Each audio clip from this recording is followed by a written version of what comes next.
चलो बच्चों alert mode में हो जाओ बिल्कुल, ठीक है।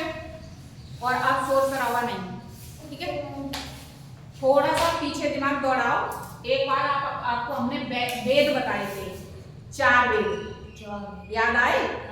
ऋग्वेद, यजुर्वेद, सामवेद, अथर्ववेद बताए थे सारे, ठीक है। उसी काल को कौन सा काल कहते थे? वैदिक काल। और वैदिक काल के 2 भाग, एक जब वैदिक काल अपने पीक पे था, जो सबसे शुरुआत का था, ठीक है, वो कब से चला था? 1500 से 1000 ईसा पूर्व, ठीक है। और उसके बाद जो शुरू हुआ 1000 के बाद, तो 1000 से 600 ईसा पूर्व, ये होगा उत्तर वैदिक काल, ठीक है। तो इन दोनों कालों में अंतर क्या था?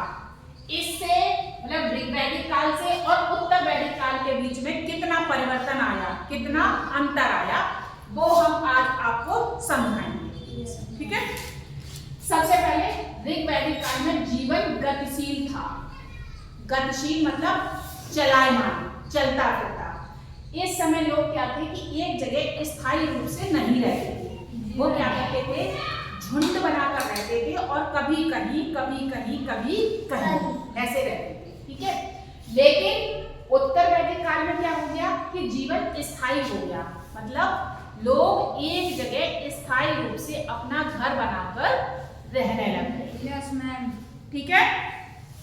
गतिशील मतलब चलता फिरता जीवन, ठीक है, और स्थायी जो एक जगह रहते हैं। अच्छा ये बताओ, हम लोग गतिशील जीवन जीते हैं या स्थायी जीवन जीते हैं? गतिशील। कैसे? क्या हम रहने के लिए जगह बदलते हैं? नहीं बदलते। हमारा घर एक जगह है तो हम कौन सा जीवन जीते हैं? स्थायी। हम एक जगह टिके रहते हैं, एक जगह हमारा घर होगा, हम सारे काम करेंगे लेकिन शाम को हम अपने घर जाते हैं, ये हमारा स्थायी जीवन।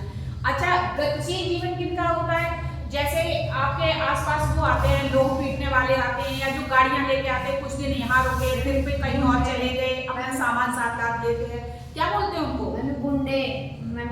नहीं, जो लोग आते हैं जैसे लोहे के सामान वगैरह बनाते हैं, दूधले जो दूधलिए, वो कैसी जिंदगी जीते हैं?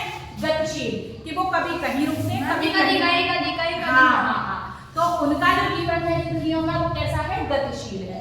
और हमारा जीवन कैसा है? स्थायी है, ठीक है। तो उत्तर वैदिक काल में हम लोग स्थायी जीवन जीते थे।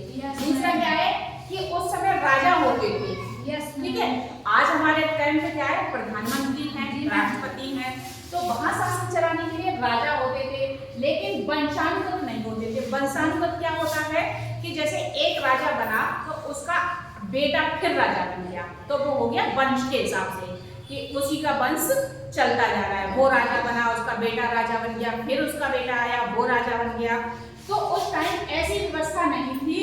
ऋग्वैदिक काल में क्या था कि जिसमें योग्यता होती थी, जिसमें राजा बनने के गुण होते थे, वो राजा बन जाता था।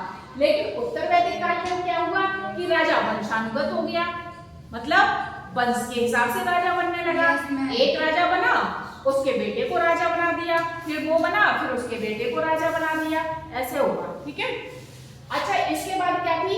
इसमें वर्ण व्यवस्था नहीं थी, लोग काम करते थे, लेकिन जैसे एक ब्राह्मण है, क्षत्रिय, वैश्य, शूद्र, जो इसमें वैदिक काल में व्यवस्थाएं हैं, वर्ण व्यवस्था, तो वो व्यवस्था नहीं थी। लेकिन इसमें व्यवस्था हो गई कि जो यज्ञ करेगा वो ब्राह्मण हो गया, जो लड़ाई झगड़े करेगा, लड़ाई झगड़े में वार करेगा वो क्षत्रिय हो गया, जो व्यापार करेगा वो वैश्य हो गया, और उसके बाद सबकी साफ सफाई के काम करने वाला काम वर्ण शूद्र हो गया, ठीक है। तो इसमें ये व्यवस्था भी बन गई थी, ठीक है।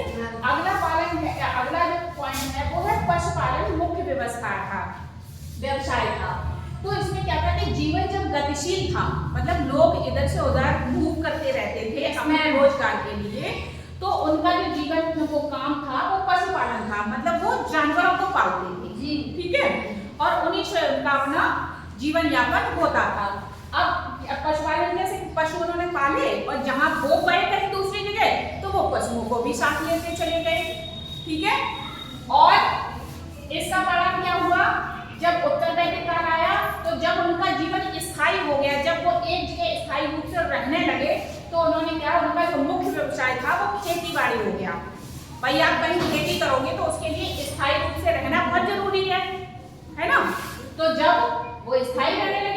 मुख्य व्यवसाय कृषि हो गया, और जब वो गतिशील थे, इधर उधर घूमते रहते थे, तो उनका मुख्य व्यवसाय पशुपालन था। ठीक है, समझ में आ गया ये पॉइंट? फिर ठीक, अब इसके बाद हम आपको अगला पॉइंट समझाते हैं।